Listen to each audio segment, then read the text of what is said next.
नमस्कार। आज के इस वीडियो में आप सभी का स्वागत है। जब हम किसी क्षेत्र विशेष या किसी बस्ती या गांव के विकास की योजना की बात करते हैं तो सबसे आवश्यक होता है उस क्षेत्र या उस गांव या उस बस्ती की विस्तृत जानकारी, वहां की पूरी सूचना, तथ्य, आंकड़े उपलब्ध होना, जिससे उसके आधार पर विकास की योजना तैयार की जा सके। किसी भी क्षेत्र की भौगोलिक स्थिति, वहाँ की जनसंख्या, वहाँ के लोगों के आय सृजन के स्रोत और वहाँ की जो आवश्यकताएं उनकी हैं और उन आवश्यकताओं में भी उनकी जो प्राथमिकताएं हैं, इन सबको जानना बहुत जरूरी होता है।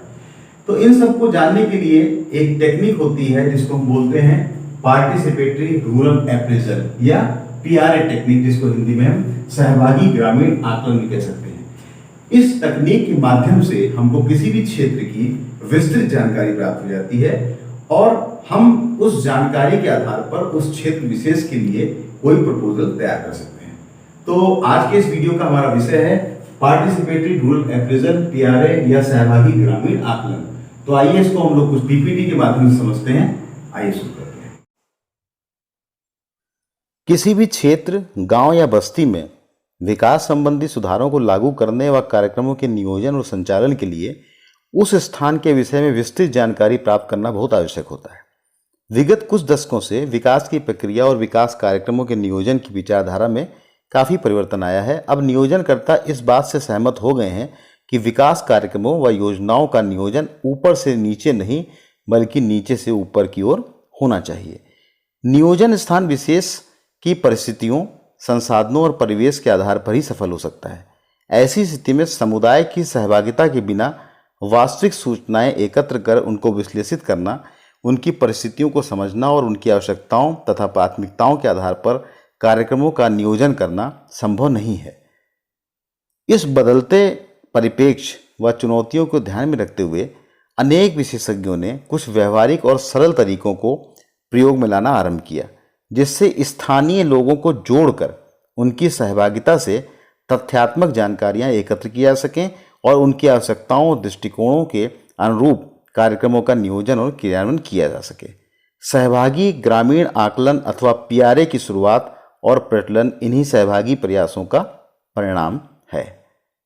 सहभागी आकलन में ऐसी प्रक्रियाओं का समावेश है जिसमें समुदाय के साथ साथ परिस्थितियों, संभावनाओं को सीखने, समझने व विकास कार्यक्रमों को लागू करने तथा समस्याओं के निराकरण में आशातीत सफलता प्राप्त होती है।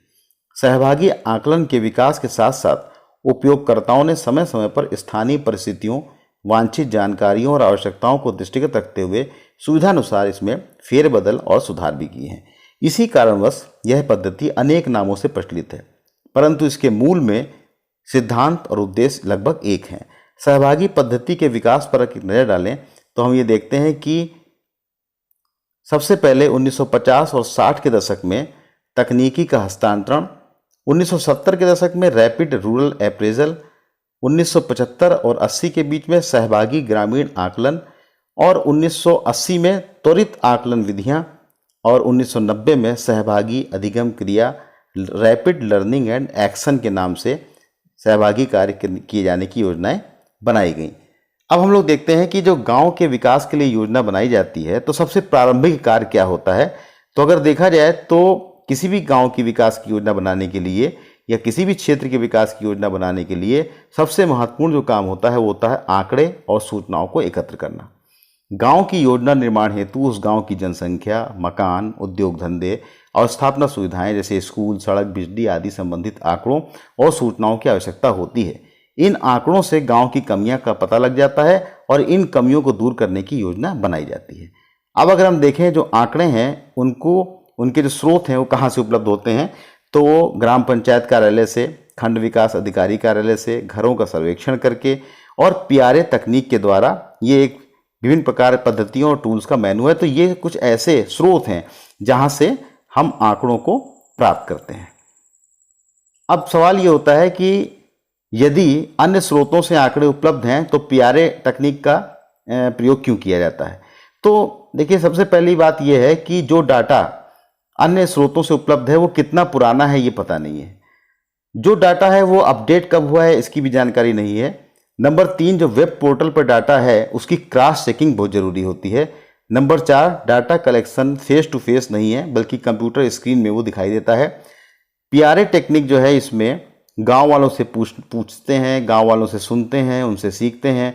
इसमें कम्युनिटी से जुड़ाव होता है, इसमें गांव में जाते हैं, वहाँ पे लोगों से डिस्कस करते हैं। तो ये पीआरए तकनीक जो है वो आंकड़ों की एक वैज्ञानिक और सटीक स्रोत के रूप में कार्य करती है। पार्टिसिपेटरी रूरल अप्रेजल को अगर हम शाब्दिक भाषा में देखें तो पार्टिसिपेटरी का अर्थ है सूचनाओं को प्राप्त करने की वह प्रक्रिया जिसमें लोगों की सहभागिता होती है, और रूरल का अर्थ ग्रामीण क्षेत्र से है, और अप्रेजल का अर्थ होता है किसी भी परियोजना के प्रथम चरण के रूप में किसी गांव की समस्या के बारे में सूचनाओं, आवश्यकताओं तथा संभावनाओं का पता लगाना। पीआरए टेक्निक क्या है? अब अगर इसको देखा जाए तो सबसे पहले है कि परियोजना के नियोजन और विकास हेतु विकास अभिकर्ता की ग्रामीण वास्तविकता संबंधी समझ विकसित करना। नंबर 2, ग्रामीणों में कार्यक्रम के अच्छे परिणाम और सामाजिक स्वीकार्यता हेतु स्वामित्व और उत्तरदायित्व की भावना का विकास। नंबर 3, पीआरए तकनीक त्वरित गति से डाटा बेस प्राप्त करने की एक तकनीक है।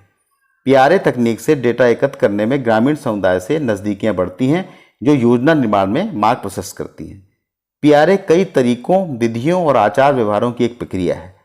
पीआरए तकनीक वास्तविकता एवं ज्ञान को समुदाय के सामने प्रकट करने, बढ़ाने, परस्पर बांटने तथा विश्लेषित करने के लिए सामर्थ्यवान बनाता है, जिससे स्थायी विकास के लिए कार्य योजना बनाई जा सके। पीआरए तकनीक के उद्देश्य क्या हैं? अगर देखें इसको तो विकेंद्रीकरण विकास के परिप्रेक्ष्य में आवश्यकताओं के प्राथमिकीकरण और माइक्रो प्लानिंग हेतु समुदाय के दृष्टिकोण, अनुभव और क्षमताओं को समझते हुए उनकी अधिक से अधिक बेहतर सक्रिय सहभागिता को सुनिश्चित किया जाता है। तात्कालिक और भविष्य में उपयोग के लिए जानकारी व आंकड़े एकत्र करना, पूर्व अथवा वर्तमान में संचालित कार्यक्रमों व लागू नीतियों के प्रभाव का आकलन करना और इसके आधार पर नई नीतियों व कार्यक्रमों का निर्माण करना। विकास कार्यों से जुड़े हर श्रेणी के सरकारी, गैर सरकारी, शोधकर्ता, प्रसारकर्मी, वैज्ञानिकों आदि के प्रशिक्षण हेतु इसका प्रयोग किया जाता है, और अन्य स्रोतों से एकत्रित आंकड़ों और सूचनाओं के सत्यापन हेतु भी इसका प्रयोग किया जाता है। पंचायती राज संस्थाओं की सक्रिय भागीदारी सुनिश्चित करना, कार्यक्रम व नीतियों के प्रभाव के बारे में जानना, वर्तमान कमियों को नए कार्यक्रम बनाते समय ध्यान में रखना, अन्य स्रोतों से प्राप्त आंकड़ों को क्रॉस चेक करना, विभिन्न प्रक्रियाओं से जुड़े विभिन्न श्रेणी जैसे सरकारी, गैर सरकारी, बैंकर, शोधकर्ता, प्रसार एजेंट और वैज्ञानिकों के प्रशिक्षण के लिए शोध और अध्ययन के लिए प्रयोग करना, स्थानीय समुदायों को सशक्तिकरण प्रदान करना। पीआरए तकनीक के बुनियादी तथ्य क्या है? अगर इसके बारे में चर्चा करें तो सबसे पहले है मेल जोल बढ़ाना। पीआरए तकनीक में लोगों का सम्मानपूर्ण अभिवादन करना, लोगों के साथ उचित और बराबरी के स्थान पर बैठना, ये ध्यान दें कि लोग पूछे जाने वाले प्रश्नों को अच्छी तरह से समझें, लोगों को बोलने के लिए अधिक अवसर देना और उनकी बात को बीच में ना काटना, लोगों की अनुमति से टीम के सदस्य द्वारा बातें नोट करना, केवल हाँ या ना जैसे प्रश्नों से बचना, दृश्य श्रव्य साधनों के प्रयोग में संचार में स्पष्टता बढ़ाना। नंबर 2, सहज स्वभाव और आचार व्यवहार। नंबर 3, आपसी साझेदारी और जन सहभागिता। ये पीआरए तकनीक के बुनियादी तथ्य हैं। पीआरए तकनीक के सिद्धांतों पर अगर चर्चा करें तो इसमें जो भी सुगमकर्ता पीआरए तकनीक का प्रयोग करके और वो सूचनाओं को एकत्र करता है, उसके लिए बहुत आवश्यक है कि अनावश्यक की जानकारियों को नजरअंदाज करें। इससे धन भी बचेगा और समय भी बचेगा। नंबर 2, विविधता की खोज। पीआरए के अंतर्गत सूचनाओं को औसत के स्थान पर विविधता के आधार पर जानने और ग्रामीण जीवन की जटिलताओं को समझने का प्रयास करना। पूर्वाग्रहों का त्याग करना, अपने पूर्वाग्रहों को त्याग करके लोगों की बातों को ध्यानपूर्वक सुनना होता है। सूचनाओं का सत्यापन, प्राप्त सूचनाओं व आंकड़ों की शुद्धता और सत्यता की जांच परख आवश्यक होती है। सूचनाओं की सत्यता की जांच करने के लिए कई विधियां, व्यक्तियों, स्रोतों आदि का प्रयोग करना चाहिए। सीखने व सिखाने की उल्टी प्रक्रिया, इसमें लोगों से जानकारियां व समाधान के विषय में सीखना और समझना होता है, न कि उन्हें कुछ सिखाने का कार्य करना। पीआरए तकनीक के संदर्भ में फैसिलिटेटर के गुण क्या होने चाहिए? सबसे पहले अपनी गलतियों को स्वीकारना, अगर कोई गलती है तो उसको स्वीकार लेना चाहिए। मजबूत संतुलित टीम का गठन करना चाहिए। जो स्थानीय लोग हैं उनके साथ बैठने, सुनने और सीखने के लिए उत्सुक होना चाहिए। जिज्ञासु होना चाहिए, नई नई चीज़ों को जानकारी प्राप्त करने के लिए। परिस्थितियों के अनुसार ढलने की क्षमता होनी चाहिए। विनम्रता, शालीनता, अति संवेदनशीलता व अनुशासित होना। स्वविवेक से निर्णय करना, मानवतावादी दृष्टिकोण और घटनाओं और प्रक्रियाओं के बीच में संतुलन बैठाना। पीआरए तकनीक के संदर्भ में फैसिलिटेटर से अपेक्षा की जाती है कि वो क्या करें और क्या ना करें। तो क्या करें अगर हम देखें तो गांव वालों के पास स्वयं जाएं, लोगों की समय व सुविधा के अनुसार उनसे मिलें, कार्यक्रम उत्साह और आनंद के साथ करें, घूम फिर कर देखें, सीखें और सूचनाओं को एकत्र करें, आकलन विधियों का प्रयोग लाभार्थियों से ही कराएं, गांव वालों को पूरा सम्मान दें, ग्रामीण महिलाओं और पुरुषों दोनों की राय जानें, समस्त कार्यवाही का अभिलेखीकरण करें। अब क्या ना करें अगर देखा जाए तो जैसे गांव वालों के पास स्वयं जाएं, उनको अपने पास न बुलाएं, अपनी समय और सुविधा के अनुसार लोगों से न मिलें, कार्य निष्पादन में नीरसता नहीं होनी चाहिए, एक ही जगह रहकर कार्य संपादन न करें, विधियों का प्रयोग स्वयं न करें, अपशब्दों के प्रयोग से बचें, लिंग भेदभाव अथवा शक्तिशाली वर्ग वर्चस्व को प्रभावी न होने दें, अभिलेखों में विलंब न करें। पीआरए विधियां, अब सबसे महत्वपूर्ण चीज है कि इतनी सब जानकारी होने के बाद हमको ये देखना है कि कौन कौन से ऐसे टूल्स और टेक्निक्स हैं जिनका प्रयोग करके हम अधिक से अधिक सटीक जानकारी वहां से प्राप्त कर सकें। जो भी पीआरए प्रक्रिया में समुदाय की सामाजिक और आर्थिक स्थिति है, समुदाय की समस्याएं हैं, भौगोलिक दशाएं हैं आदि विषयों पर महत्वपूर्ण और विस्तृत जानकारी प्राप्त करने के लिए अनेक विधियों का प्रयोग किया जाता है जो अत्यंत व्यवहारिक, सरल, सटीक और सार्थक हैं। सभी विधियां या तकनीकें निरंतर अभ्यास और अनुभव से व्यवहारकर्ताओं द्वारा विकसित की गई हैं। आवश्यकताओं, परिस्थितियों और समय पर निर्भर करता है कि किन विधियों को और किस प्रकार व्यवहार में लाया जाए।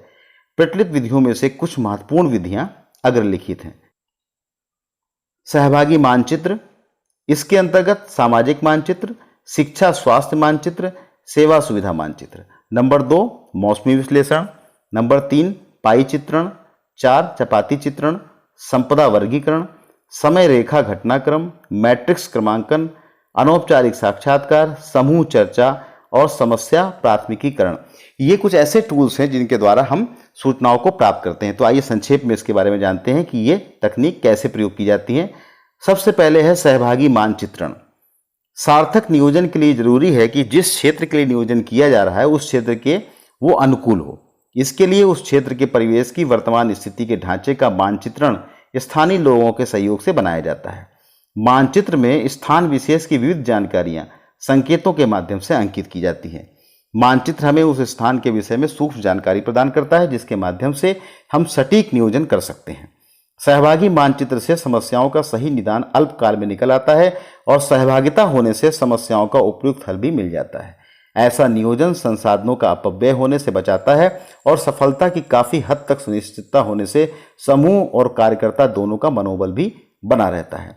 आमतौर पर पीआरए में निम्न प्रकार के मानचित्र बनाए जाते हैं: सामाजिक मानचित्र, सेवा व सुविधा संबंधी मानचित्र, संसाधन मानचित्र, शिक्षा मानचित्र या स्वास्थ्य मानचित्र आदि।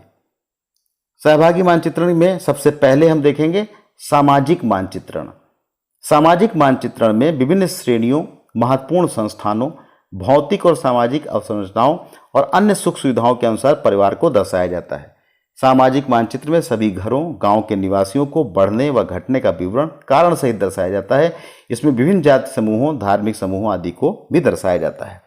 सामाजिक मानचित्रण बनाने के लिए गांव वालों को आमंत्रित करें जिसमें समय व स्थान का विशेष ध्यान दें। इसमें अपने उद्देश्यों को बताया जाए। पूर्व में गांव का भ्रमण कर लें। बड़ा नक्शा बनाने के लिए लोगों को प्रोत्साहित करें।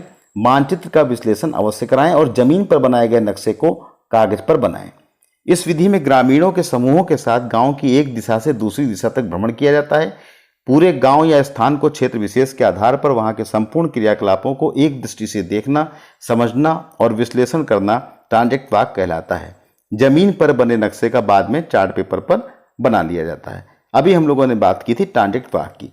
तो ट्रांजेक्ट वॉक बस्ती के संसाधनों की वास्तविक स्थिति को समझने के लिए अवसर प्रदान करता है। इसके द्वारा प्राकृतिक संसाधन, स्थल आकृति, स्वदेशी तकनीकी, मिट्टी, वनस्पतियां, खेती, विभिन्न समस्याएं व अवसर आदि के बारे में जानकारी प्राप्त की जाती है। ट्रांजेक्ट वॉक के द्वारा घरों की स्थिति, शौचालय, प्राकृतिक संसाधन संबंधी सुविधाओं को मौके पर देखा जाता है। ट्रांजेक्ट वॉक में सामूहिक रूप से स्थानीय निवासियों व फैसिलिटेटर के साथ गांव में पैदल चलकर संसाधनों और परिसंपत्तियों की जानकारी प्राप्त की जाती है। ये देखिए एक मैप जो जमीन पर बनाया जाता है स्थानीय लोगों की मदद से और इसके बाद इसको कागज पर उतार लिया जाता है।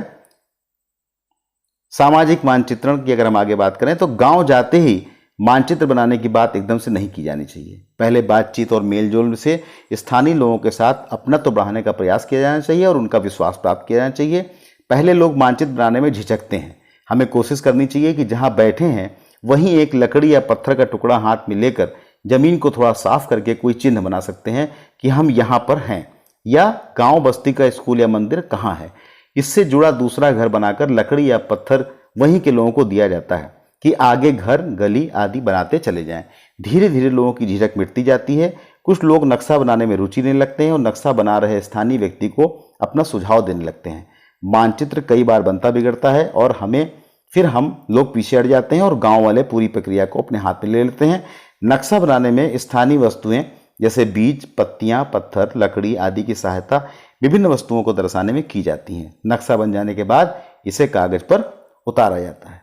अगर हम देखें तो सामाजिक मानचित्रण से हमको जो जानकारी प्राप्त होती है कि गांव या बस्ती कैसे बसी है, गलियां वहाँ की, सड़कें कच्ची या चाहे पक्की हों, कच्चे व पक्के घर, पेयजल स्रोत, बिजली की लाइन, सामुदायिक स्थान जैसे मंदिर, चौपाल, स्वास्थ्य केंद्र, दुकान आदि, जातिगत धर्मगत जानकारी आदि की हमको इससे जानकारी प्राप्त होती है।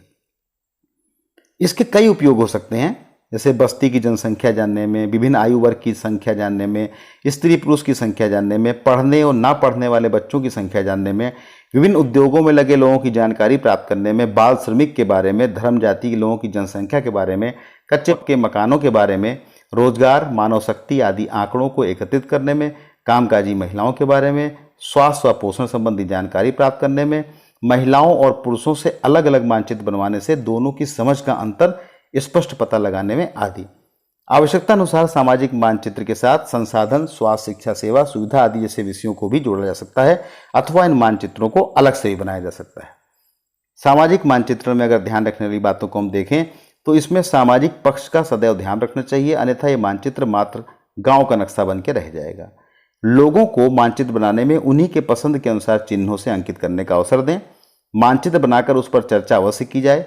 लकड़ी या पेन तुरंत लोगों के हाथ में देने की शीघ्रता न करें, पहले मेल जोल बनाने का प्रयास करना चाहिए। चालू प्रक्रिया में हस्तक्षेप नहीं करना चाहिए। स्थानीय निवासियों से नक्शे के उद्देश्य के प्रति स्पष्टता से विचार करें। गांव के बारे में पूर्व में उपलब्ध आंकड़े देखे जाएं, जैसे राजस्व नक्शा आदि। स्थानीय निवासियों को जमीन पर नक्शा बनाने के लिए प्रोत्साहित किया जाए। उपलब्ध संसाधनों का चेकलिस्ट सूचनादाताओं के साथ मिलकर तैयार करें। नक्शे के लिए बड़े कागज की सीट का प्रयोग किया जाए। विवादास्पद संसाधनों की बहुत अधिक खोजबीन न की जाए। अब इसको जो चरण है इसके सामाजिक मानचित्र को बनाने के लिए सबसे पहले प्रारंभिक तैयारी कर ली जाए। गांव के राजस्व मैप की उपलब्ध हो जिससे उसकी क्रॉस चेकिंग करी जा सके। मानचित्र जमीन पर या पक्की फर्श पर या चार्ट पेपर पर तैयार करना चाहिए। गांव में ऐसे 2 या 3 लोगों की खोज करना जिन्हें गांव के राजस्व मैप और जमीन की जानकारी हो। उपयुक्त जमीन पर एक मानचित्र तैयार करना जिसमें गांव की बाउंड्री का रेखांकन, दिशाओं का चिन्हांकन, मुख्य नदियां, नाले या ड्रेनेज पॉइंट तथा प्राकृतिक संसाधन, पट्टा, स्वामित्व, अच्छी भूमि, मध्यम भूमि और खराब भूमि को दर्शाया जाता है। अब नंबर 2 सहभागी मानचित्रण में नंबर 2 आता है शिक्षा स्वास्थ्य मानचित्र। शिक्षा स्वास्थ्य मानचित्र के द्वारा हम बस्ती या गांव के शिक्षा अथवा स्वास्थ्य की स्थितियों के बारे में पता लगा सकते हैं। मानचित्र पर ही विकसित किए जा सकते हैं। इन मानचित्रों को बनाने की प्रक्रिया भी सामाजिक मानचित्र जैसी ही होती है। इसमें निम्नलिखित जानकारी प्राप्त होती है। विभिन्न आयु वर्ग 6 से 11, 11 से 14 या 14 से 35 आदि में शिक्षा साक्षरता आदि की स्थिति और संख्या, स्कूल ना जा रहे बच्चों की संख्या, साक्षरता केंद्रों की उपलब्धता, गर्भवती महिलाएं, नवजात शिशुओं की संख्या, टीकाकरण की स्थितियां, स्वास्थ्य केंद्रों, आंगनबाड़ी आदि की स्थितियां, गंभीर बीमारियों या विशेष बीमारियों से ग्रस्त लोगों की स्थिति इत्यादि। सहभागी मानचित्रण में तीसरा जो है वो सेवा सुविधा संबंधी मानचित्र है। बस्ती अथवा गांव में उपलब्ध सेवा सुविधाओं के विषय में मानचित्र बनाए जा सकते हैं। इस मानचित्र का आधार भी सामाजिक मानचित्र ही होता है और छोटी बस्ती गांव के लिए इन्हें सामाजिक मानचित्र पर ही विकसित किया जा सकता है। सेवा सुविधा मानचित्र का लिंगवार या वर्ग विशेष की सुविधाओं तक पहुंच को देखा जाता है। इस मानचित्र को गतिशीलता मानचित्र का आधार बनाया जाता है। सेवा सुविधा मानचित्र में सेवाओं की उपयोगिता, प्रभाविता और लोगों तक इसकी पहुंच के विषय में अवश्य पता किया जाना चाहिए। इस मानचित्र से निम्नलिखित जानकारी प्राप्त हो जाती है। वहाँ के स्वास्थ्य केंद्र, पेयजल स्रोत, स्कूल, आंगनबाड़ी, अनौपचारिक शिक्षा केंद्र, सरकारी सस्ते गल्ले की दुकान, काम पर जाने की दूरी, जगह आदि। अब देखिए दूसरा जो टूल्स है, तकनीक है, वह है मौसमी विश्लेषण। ग्रामीण जीवन मौसम या समय के अनुरूप अपने क्रियाकलापों को बदलता है। मौसम व ऋतु के परिवर्तन से ग्रामीणों का जीवन, काम, खान पान, स्वास्थ्य इत्यादि में बदलाव आता है। पूरे वर्ष में मौसम के अनुसार लोगों के जीवन में आए बदलाव का अध्ययन मौसमी विश्लेषण द्वारा किया जाता है। वर्ष के विभिन्न मौसमों में क्या किया जाता है, क्या परिवर्तन आते हैं आदि की जानकारी इस प्रक्रिया में हो जाती है। यह आवश्यक नहीं है कि पूरे वर्ष को जिस प्रकार हम अंग्रेजी या अन्य महीनों में बांटते हैं वैसे ही गांव या बस्ती के लोग भी करते हों जिनके बीच हम काम कर रहे हैं। हो सकता है कि वो लोग वर्ष को त्योहारों के आधार पर बांटते हों, फसलों के आधार पर बांटते हों या प्रमुख कार्यों के आधार पर बांटते हों। मानचित्रों की तरह यह चित्र भी जमीन या कागज पर बनाया जा सकता है। इसका भी सिद्धांत लगभग वैसा ही है जैसा सामाजिक मानचित्र बनाने का। इसमें भी स्थानीय सहायता सामग्री से लकड़ी, पत्थर, बीज आदि का प्रयोग किया जाता है। अपने याद रखने के लिए हम लोग कागज की पर्चियों पर महीना लिखकर उस पर लगा सकते हैं, या गांव वाले अपनी समझ के अनुसार उस महीने की विशेषताएं जैसे त्यौहार या खेती से जुड़े कामों के अनुसार उस महीने का चित्र दर्शा देते हैं। चित्रों के माध्यम से दर्शाने से अनपढ़ लोगों की भागीदारी भी इस विश्लेषण में बढ़ाई जा सकती है। मौसमी विश्लेषण में इसका अगर उदाहरण हम देखें तो गांव में बच्चों को होने वाली बीमारियों के नाम ऊपर से नीचे लिखकर वर्ष के विभिन्न महीनों में उनकी स्थिति या व्यापकता को छोटी बड़ी लाइनें या पत्थर या बीजों की संख्या के आधार पर दर्शाया जा सकता है। इसी प्रकार कृषि, वर्षा, उपलब्ध भोजन, शिक्षा इत्यादि के विषय में मौसमी प्रभाव को देखा जा सकता है। मौसमी विश्लेषण महिला व पुरुषों के साथ उनकी प्राथमिकताओं के आधार पर अलग अलग करना श्रेयस्कर होता है। इस प्रक्रिया में बहुत धैर्य के साथ काम करें। प्रक्रिया के दौरान विश्लेषण कराते रहें। मौसमी विश्लेषण के दौरान समय क्रम की पाबंदी न लगाएं। मौसमी विश्लेषण से निम्नलिखित जानकारी प्राप्त हो सकती है: वर्षा, मजदूरी, आय, मानव शक्ति, काम, व्यय, फसल उत्पादन, ईंधन, चारा आवश्यकता, ऋण की आवश्यकता, शिक्षा, कठिन समय आदि। ये देखिए एक उदाहरण इसका दिया हुआ है कि बच्चों में अगर हमको मौसमी विश्लेषण करना है तो इस प्रकार से हम उसको चार्ट के रूप में बना सकते हैं। जैसे कुछ बीमारियां देखिए, इधर लिखा है निमोनिया, डायरिया, कुपोषण, बुखार, खसरा, आंख की बीमारी, कान की बीमारी, एनीमिया, कालरा, खुजली, फोड़ा फुंसी आदि। और इधर जो है वो महीने लिखे हुए हैं: चैत्र, बैसाख, ज्येष्ठ, आषाढ़, सावन, भादो, क्वार, कार्तिक, अगहन, पौष, माघ, फागुन आदि। अब देखिए इसमें कि जैसे निमोनिया है तो चैत्र के महीने में कितने वहाँ पर निमोनिया के मामले मिले, या क्वार में देखिए कितने मिले। तो इस प्रकार से हम मौसमी विश्लेषण किस मौसम में किस प्रकार की बीमारी ज़्यादा देखने को मिली है तो इससे एक हमको वहाँ की जानकारी मिल जाती है कि गांव में किस मौसम में कौन सी बीमारी अधिक है। नंबर 3, पाई चित्रण। पाई चित्रण किसी वस्तु, विषय, व्यवस्था या ज्ञान इत्यादि को अनुपात या प्रतिशत के रूप में प्रस्तुत करने का एक तरीका होता है। यह अभ्यास किसी एक परिवार या वर्ग के लिए किया जाता है। किसी विषय की जानकारी प्राप्त करने के लिए पहले उस विषय पर सूचनाओं की एक सूची बना लें, फिर अनुपात के आधार पर बांट लिया जाता है जिसे गोल चित्र में दर्शाया जाता है। प्राप्त जानकारी को वर्ग या समूह के अन्य सदस्यों से उसकी सत्यता की जांच भी कराई जाती है। उदाहरण के लिए गांव या बस्ती में भूमि का उपयोग किन गतिविधियों के लिए होता है ये जानने के लिए कुल उपलब्ध भूमि पर विभिन्न फसलों का आच्छादन, क्षेत्र का अनुमान लगाने के लिए पाई चित्रण का उपयोग किया जाता है। कुल भूमि के अनुपात को इस चित्रण के माध्यम से दर्शाया जा सकता है। पाई चार्ट में डेटा गोल आकार में दिखाई देता है। इसके अलग अलग सेक्शन पाई के स्लाइस में डेटा सीरीज दिखाई देती है। स्लाइस के आकार उस मैट्रिक की मात्रा या उससे जुड़े हुए मान के अनुरूप होते हैं जिसे चार्ट में सम्मिलित किया जा रहा है। पाई चित्रण से हम ऋण, फसल, घास, चारा आदि के प्रकार, जमीन का वर्गीकरण, महिला, पुरुष, बच्चे आदि की जनसंख्या, धर्म, जाति वर्गीकरण, बीमारियां, महिलाओं द्वारा किए जा रहे विभिन्न कार्य, विभिन्न समुदायों की बाहर कार्य करने वाली महिलाओं की संख्या, टीकाकरण इत्यादि की जानकारी प्राप्त कर सकते हैं। नंबर 4, चपाती चित्रण। स्थानीय स्तर पर निर्णय कैसे लिए जाते हैं, निर्णय कौन लेता है, समुदाय में कौन कितना प्रभावी होता है। विभिन्न संस्थाओं जैसे बैंक, विकास कार्यालय, स्वास्थ्य केंद्र, स्कूल, प्रधान सभासद आदि से गांव वालों के रिश्ते कैसे हैं, इन सब का आकलन करने के लिए यह विधि बहुत प्रभावी होती है। इस विधि से समुदाय की सामाजिक व राजनीतिक स्थितियों का भी पता चलता है।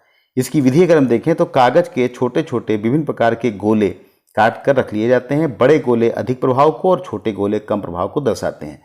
दो गोलों के बीच का अंतर आपसी रिश्तों को नज़दीक या दूर का अंतर दिखाता है। स्थानीय लोगों से पूछा जाता है कि सबसे प्रभावशाली व्यक्ति संस्था कौन है। इस व्यक्ति संस्था को सबसे बड़े गोले से दर्शाया जाता है। अब दूसरे प्रभावशाली व्यक्तियों संस्थाओं के विषय में पूछते हुए उन्हें गोलों के विभिन्न अनुपात प्रदान किए जाते हैं। जैसे कि आप यहाँ इस चित्र में देख रहे हैं कि एक गांव है, इसमें जो अलग अलग संस्थाएं हैं वो कितनी दूरी पर हैं और कौन सा गोला छोटा है, कौन सा बड़ा है, किसकी नज़दीकी है, किसकी दूरी है। तो इस प्रकार से हम एक जो है अनुमान लगा लेते हैं। चपाती चित्रण को अगर हम देखें तो स्थानीय व्यक्ति संस्था से एक व्यक्ति से दूसरे के आपसी रिश्तों के आधार पर ये गोले विभिन्न दूरियों पर रखे जाते हैं। अर्थात यदि रिश्ते करीब हों तो गोले पास और अगर दूरी है तो गोले दूर रखे जाते हैं। यही प्रक्रिया गांव के परिप्रेक्ष्य में विभिन्न विषयों में दोहराई जाती है। इस प्रक्रिया में गहराई तक जाने का प्रयास किया जाता है जिससे तथ्य सामने आ जाएं। यह प्रक्रिया 2-3 बार अलग अलग लोगों के साथ दोहराई जानी चाहिए। गांव या बस्ती की राजनीति के कारण व्यक्तियों के विषय में यह अभ्यास समस्या उत्पन्न कर सकता है, अतः इसे एकांत में करना ही ठीक होता है। संस्थाओं के विषय में यह अभ्यास खुले में किया जा सकता है। चपाती चित्रण से समुदाय में निर्णय लेने की प्रक्रिया, समुदाय के राजनीतिक व सामाजिक वातावरण, विभिन्न विभागों संस्थाओं की प्रभाविता के बारे में, प्रभावशाली व्यक्तियों के बारे में और विभिन्न विभागों में महिलाओं की प्रभाविता आदि के बारे में जानकारी प्राप्त हो जाती है। नंबर 5 टूल्स है संपदा वर्गीकरण। समुदाय में रह रहे लोगों की संपन्नता और निर्धनता के तुलनात्मक अध्ययन के लिए संपदा वर्गीकरण किया जाता है। इस आकलन में संपदा के मापदंड लोग स्वयं निर्धारित करते हैं, जैसे पक्के कच्चे मकान होना, भूमि स्वामित्व, अतिरिक्त आय, पशुओं की संख्या आदि आदि। संपदा वर्गीकरण द्वारा हम संपन्नता आधारित किसी समूह विशेष का चुनाव आसानी से कर सकते हैं अथवा गांव के सबसे संपन्न या सबसे निर्धन व्यक्ति का चुनाव भी आसानी से कर सकते हैं। इसकी विधि अगर देखें तो जो सामाजिक मानचित्रण के दौरान या किसी व्यक्ति की सहायता से गांव के सभी घरों के प्रमुखों की एक सूची बना लें। इन नामों को कटे हुए कागजों के चौकोर या गोल टुकड़ों पर अलग अलग लिख लें। इस प्रकार प्रत्येक प्रमुख का एक कार्ड बन जाएगा। अब किसी स्थानीय व्यक्ति को संपदा के आधार पर इन कार्डों को क्रमबद्ध करने के लिए कहें, यानी सबसे निर्धन व्यक्ति और सबसे संपन्न व्यक्ति के बीच में इन कार्डों को संपदा के आधार पर रखने के लिए कहें। यह कार्ड जब क्रमबद्ध हो जाएं तो सूचना देने वाले व्यक्ति से कहें कि यदि वो चाहे तो इसमें पुनः सोच विचार कर फेरबदल कर सकता है। इस क्रम के स्थान को 3-4 अन्य व्यक्तियों से अलग अलग जांच कर पुनः क्रमबद्ध किया जा सकता है। इस संवेदनशील विषय का सावधानी के साथ अध्ययन करने की आवश्यकता होती है। नंबर 6 जो टेक्निक है वो समय रेखा या घटनाक्रम तकनीक है। समय रेखा घटनाक्रम प्रक्रिया के द्वारा किसी स्थान के ऐतिहासिक घटनाक्रम का आकलन किया जाता है। इस सूचना के द्वारा बस्ती ग्राम की समस्याओं को ऐतिहासिक परिप्रेक्ष्य में देखने में सहायता मिलती है, साथ ही भविष्य की दिशा का अनुमान लगाया जा सकता है। यह अभ्यास किसी वृद्ध महिला या पुरुष या उनके समूहों के द्वारा किया जाता है और लोगों के साथ आत्मीयता स्थापित कर उनसे जब अतीत की बातें करने को कही जाती हैं तो उन्हें बहुत सी बातें याद आने लगती हैं। इन्हें सुनते हुए नोट किया जाता है। यह आवश्यक नहीं है कि उन्हें दिन व तारीख याद हो, परंतु पूर्व की घटनाओं को ऐसे जोड़कर देखा जा सकता है जिस वर्ष गांव में ज़्यादा बाढ़ आई हो या भूकंप आया हो आदि आदि करके। इन सूचनाओं के आधार पर इन्हें क्रमबद्ध ढंग से प्रदर्शित किया जाता है। अलग अलग समय के अंतराल पर भिन्न भिन्न घटनाओं को क्रमवार लिखकर उस विषय के बारे में गहराई तक जानकारी आसानी से ली जा सकती है। उदाहरण के लिए पहले से अब तक के समय में भूमि उपयोग, जंगल, पेड़ पौधे, कृषि, पशु इत्यादि में आए बदलाव को दर्शाया सकता है। इसी प्रकार से शिक्षा, बीमारी, फसल, माँ बच्चे की देखभाल के तरीके इत्यादि कई विषयों पर इस विधि में जानकारी प्राप्त हो जाती है। इसमें जो जानकारी प्राप्त होती है वो बीमारी व उपचार के विषय में, सामाजिक राजनीतिक व्यवस्था के बारे में, ऐसा कोई कार्य जो बस्ती के लोगों ने मिलकर किया हो, महिला आंदोलन, सहकारी समिति आदि, परंपरागत तकनीक आदि के विषय में, भूमि उपयोग में आए हुए बदलाव के बारे में जानकारी प्राप्त हो जाती है। यहाँ देखिए एक उदाहरण दिया हुआ है कि ऐसे हम इसको चार्ट बना सकते हैं कि पहले तो वर्ष और दूसरा प्रमुख घटना है कि किस वर्ष कौन सी घटना हुई, तो एक हमको ऐतिहासिक घटनाक्रम उस क्षेत्र का पता लग जाता है। नंबर 7 मैट्रिक्स क्रमांकन। इस विधि द्वारा समुदाय से उनकी चीज़ों जैसे उद्यमों, जमीन का प्रकार, जल संरक्षण की विधियां, विभिन्न पेड़ पौधे, पशुओं की बीमारी के बारे में प्राथमिकताएं और पसंद के लिए जानकारी प्राप्त की जाती है। यदि एक ही वस्तु जैसे जानवर, पेड़, फसल आदि के अनेक प्रकार उपलब्ध हों तो उनके गुण दोष के आधार पर उनमें लोगों की पसंदगी और नापसंदगी, लोकप्रियता, भय और अस्तित्व जानना हो तो मैट्रिक्स क्रमांकन की विधि प्रभावी सिद्ध होती है। इसमें लोगों के द्वारा अपने उपयोग के आधार पर विश्लेषण किया जाता है। इसमें जो ध्यान रखने वाली बातें हैं वो ये है कि चीज़ों को पहले से ही तय किया जाता है, उद्देश्य के बारे में स्थानीय लोगों से चर्चा की जाती है, तुलनात्मक चीज़ों को अलग स्तंभ में रखा जाता है, सहभागियों से सामंजस्य बनाए रखा जाता है, मापदंड के आधार पर प्रतीक चिन्हों का उपयोग किया जाता है, रैंकिंग नंबर द्वारा अथवा किसी वस्तु द्वारा किया जाता है, मैट्रिक्स बन जाने पर विश्लेषणात्मक बहस की जाती है। इसकी विधि अगर हम देखें तो एक उदाहरण से इसको समझा जा सकता है कि बच्चों के आहार के उदाहरण से समझा जाए तो किसी चार्ट अथवा जमीन पर उस स्थान पर प्रचलित सभी प्रकार के शिशु आहार को ऊपर से नीचे के क्रम में लिखा जाता है या चिन्ह बनाकर चिट लगा दी जाती है जिसे स्थानीय लोग समझ सकें। अब ऊपर क्रमानुसार 1 से 12 महीनों को लिख लिया जाता है जो शिशु की आयु प्रदर्शित करते हैं। अब किस महीने में शिशु को कौन सा आहार दिया गया है और क्यों लिख सकते हैं, इसको हम ये आगे उदाहरण से समझेंगे। कम या अधिक अथवा पसंद या नापसंद की संख्या अथवा संकेतों को दर्शाया जाता है। तुलनात्मक विश्लेषण में लिखे गए कारणों के अनुसार प्रत्येक खाद्य सामग्री को वरीयता क्रम के आधार पर लिखा जाता है। इसी प्रकार दूसरे कारणों को संख्या के आधार पर वरीयता दी जाती है। यह वरीयता प्रतिशत में भी दी जा सकती है। इससे जो जानकारी प्राप्त होती है वो बीमारियों के इलाज की प्रचलित विधियों के बारे में, वृक्ष घास चारा आदि के बारे में, रोजगार के बारे में, बीमारी के बारे में, जानवरों के प्रकार व प्रजातियों के बारे में, विभिन्न समुदाय में कार्य और निर्णय के बारे में आदि। ये देखिए इसका एक उदाहरण दिया हुआ है, जैसे कि माँ का दूध, कोई बच्चा है एक, ये ऊपर देखिए उसकी आयु दी है 1, 2, 3, 4, 5 से 12 साल तक, और उसके जो उसका आहार है, माँ का दूध, गाय भैंस का दूध, दाल का पानी, चावल माड़ सब्जी, फल बिस्कुट, दाल चावल, किस वर्ष में उसको क्या दिया गया। जैसे उदाहरण के लिए कि बच्चा 1 साल का है तो उसके माँ का दूध कितनों को दिया गया, इसकी संख्या यहाँ पे कर लेते हैं। अगर 12 साल का है तो उसको क्या, तो इस प्रकार से एक जो है पूरा का पूरा एक चार्ट बन जाता है और हमको ये पता लग जाता है कि जो बच्चे 12 साल तक उनको किस प्रकार का आहार दिया जा रहा है वहाँ पर। नंबर 8, अनौपचारिक साक्षात्कार।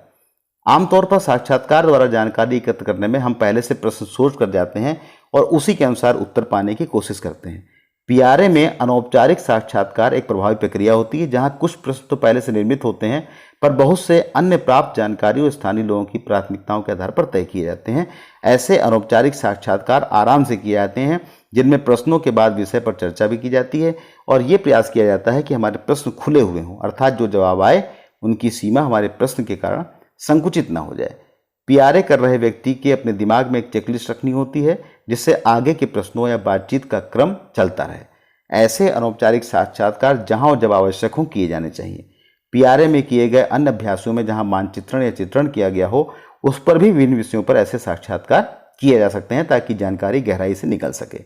ऐसे साक्षात्कार क्षेत्र के विभिन्न वर्गों के साथ किए जाएं तो विभिन्न वर्गों की अपनी सोच, विचार और चीज़ों को देखने का ढंग पता चलता है।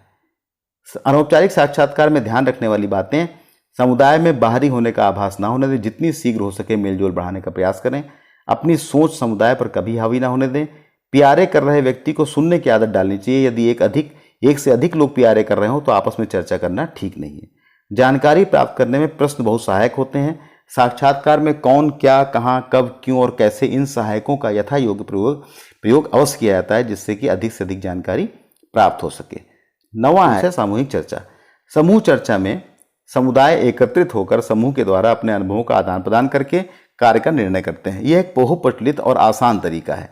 विभिन्न प्रक्रियाओं द्वारा एकत्रित जानकारियों को समुदाय के लोगों के साथ बैठकर आपसी चर्चा की जाती है जिससे विश्लेषण, प्राथमिकताओं तथा आवश्यकताओं आदि पर खुलकर चर्चा की जा सके। यह आवश्यक है कि ऐसे समूह चर्चा में महिलाएं और कमजोर वर्ग के लोग सक्रिय रूप से प्रतिभाग करें। इससे समस्या को गहराई से समझने में सहायता मिलती है। समूह चर्चा में यह ध्यान दिया जाता है कि इसमें प्रत्येक वर्ग के लोग प्रतिभाग करें और किसी की भी सलाह छूटे न। इसमें सभी को स्वतंत्रतापूर्वक अपने विचार व्यक्त करने का अवसर प्राप्त होना चाहिए। यदि समूह बड़ा हो तो इसे छोटे छोटे समूहों में बांटा जा सकता है। लास्ट है 10 समस्या प्राथमिकीकरण। समस्या प्राथमिकीकरण एक सामूहिक प्रक्रिया है। इससे यह ज्ञात किया जाता है कि समूह की नज़र में कौन सी समस्या सबसे महत्वपूर्ण है और किस समस्या में सबसे अधिक लोग प्रभावित हैं। इस विधि से समस्याओं की गहराई को समझने व उनकी प्राथमिकता की समझ बनाने में सहायता मिलती है। अगर इसकी विधि को हम देखें तो पहली है कार्ड विधि। हर समस्या को अलग अलग कार्ड पर लिखकर लोगों से इनका प्राथमिकीकरण तय किया जाता है। नंबर 2, मैट्रिक्स क्रमांकन। समस्याओं की तीव्रता और बारंबारता तथा उनकी गंभीरता को दर्शाते हुए प्राथमिकता तय करना। नंबर 3, टैली विधि द्वारा हर समस्या को दूसरी से मिलान करते हुए निशान लगाना और अंत में अधिकतम टैली वाली समस्या के हिसाब से प्राथमिकता तय करना। इसमें सर्वप्रथम गांव बस्ती के लोगों से उनकी समस्या की सूची बनाई जाती है। फिर इन्हीं समस्याओं की आपस में तुलना करते हुए उन लोगों द्वारा समस्याओं को आपसी सलाह के द्वारा सबसे अधिक प्रभावित करने वाली और इसी क्रम में सबसे कम प्रभावित करने वाली समस्या तक गणना की जाती है। जिस समस्या को सबसे अधिक अंक मिलते हैं वो समस्या को प्रथम माना जाता है। इन विधियों का प्रयोग करते समय अनौपचारिक साक्षात्कार द्वारा लोगों को दिए गए अंकों के बारे में प्रश्न करते रहना चाहिए। इससे समस्या को गहराई से समझने का अवसर प्राप्त होता है। वह कई बार हर समस्या की गहराई में जाने से स्वयं बस्ती के लोग ही समस्याओं को दिए गए अंक बदल सकते हैं और समस्याओं का क्रम बदल जाता है। तो अभी आपने कुछ पीपीटी के माध्यम से देखा कि पीआरए टेक्निक क्या है, इसका यूज क्या है, इसकी उपयोगिता क्या है और कैसे हम पीआरए टेक्निक को यूज करके किसी क्षेत्र विशेष की प्राथमिकताओं को, समस्याओं को, वहां की सूचनाओं को और आंकड़ों को वैज्ञानिक रूप से प्राप्त कर सकते हैं, जिसके आधार पर उस क्षेत्र विशेष की योजना को तैयार किया जा सके। तो आशा है आपको ये वीडियो पसंद आया होगा। थैंक यू, धन्यवाद, जय हिंद।